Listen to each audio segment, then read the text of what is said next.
ओ बिल्लो तेरी अख कतल करे लख कतल, जदों मूव करे करे लख कतल।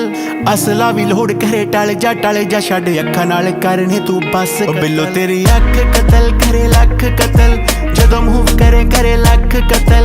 असला भी लोड़ करे टल जा छड़ अखां नाल करने तू बस कतल। 47 है वेट 47 नूं मार कले MG दे पट्टे जियां जुल्फां ते हार करे। मारेंगी तू किसे नूं बरूद दी पुड़िए नकरा बरहेटे वांगू